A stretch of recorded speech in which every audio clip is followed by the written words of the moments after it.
Alright, this is Generation Next 51. This comes from a pretty good run on the book.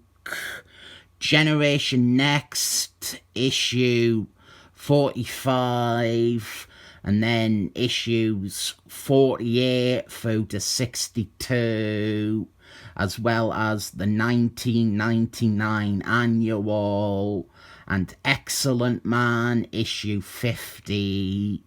Track it down, it's worth a read. This sounds like the ending of a video.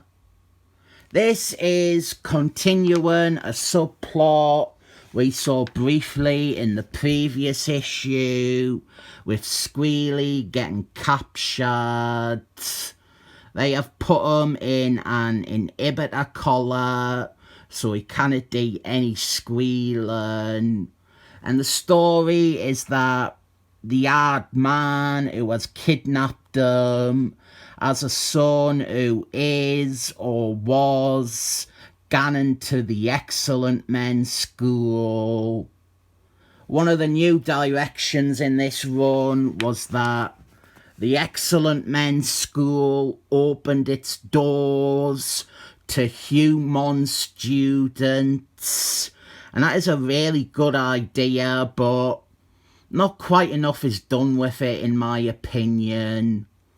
So with Schigiel captive, it is up to the rest of Generation Next to save them.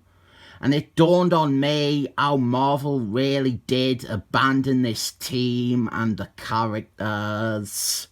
They have never bothered to do a straight up second series, or even a reunion one-shot, or anything like that. Contrast that to the New Muties, who usually get a celebration bringing those characters back together every few years. It is true that half these kids are dead now, but Decibel, Ush, Mur, Julie Lee, they are still alive. The popular ones, the good ones, they are still alive. Actually, I think they are all alive now, because Jonathan Huckleberry plant people things. But something like the lack of Generation Next, or catering to Generation Next fans, or just admitting that this series ever existed, is something Marvel seem hell-bent on not doing. And it is patently clear why. We have this team and a book from the 90s. It is automatically shit in the eyes of the pathetic hard men who run comics and didn't like any comic after 1979, because that is when they were young and grew out of reading comics. So yeah, we get loads of New Muties anniversary shite because they remember them, but never anything to do with the quite popular and good Generation Next series or its characters. There is Leech and Artie, who are about the cutest thing ever. I am not exaggerating though. There has never really been a single Generation Next reunion or anniversary special. Oh, and there is Emma Frosty's sexy sister. She has become co-ed mistress of the school. And right now, it is new costumes time. The kids have adopted proper Excellent Men training uniforms. And then the pink-haired one leaves the book and comics forever. Never see her ever again. She's not really mentioned ever again either. so everyone might as well just forget that she even exists. The kids, they ditch Emma Frosty's, which is a terrible, terrible idea.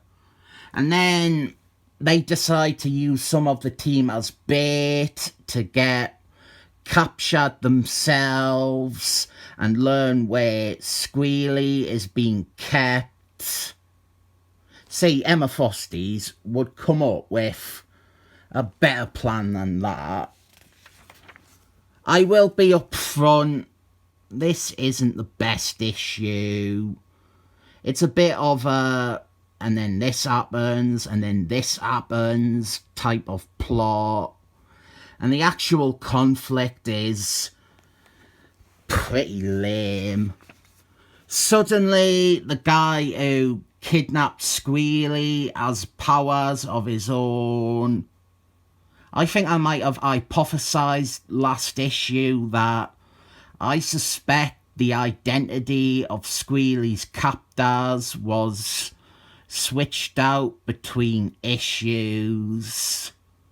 We had already seen interference with the book adopting Maggie into its cast. And this stuff with the hard man suddenly having powers, and even his motive for capturing Schigiel, they are very, very slapdash, and like a writer quickly having to freestyle. Maybe this guy was meant to be bastard or something. He looks a bit like, or maybe Trevor Fitzmartin. This is kind of like his powers. And the artwork here is actually a guest artist rather than the regular penciler, Ken Dodd. So maybe this was a case of them needing someone to quickly get it done because the original had to be rewritten or reworked. There are times when the art looks a bit like Ron Lee. Not on this page, but there are faces that look very Ron Lee. I'm pointing it out because Ron Lee did actually draw the final issues of Generation Next. And it ends quite pathetically with it just being a big misunderstanding, and there is nothing nefarious going on with the son. The hard man just didn't want his son going into a school so far away. It doesn't explain why the hard man has powers. It doesn't explain why the hard man kidnapped Schigiel.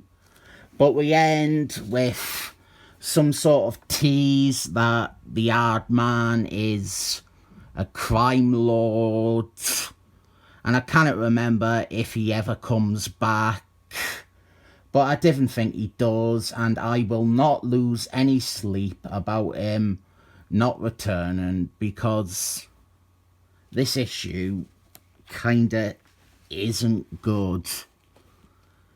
This is disappointing, and the disappointment is that this run is good, but we have this issue, the first one from it that I have reviewed in a while, and it's not doing the job I wanted to do of encouraging people to check out this otherwise really enjoyable run that Marvel have never collected and people don't seem to be aware of. As an issue, I do not recommend it, but as part of a run, I will. Maybe subconsciously, it is Emma Frosty's having such a small role that made me instinctively not like this issue. Every run sort of needs its weaker moments to remind you how good the good bits are. For that service, it'll get a 7 thumbs up.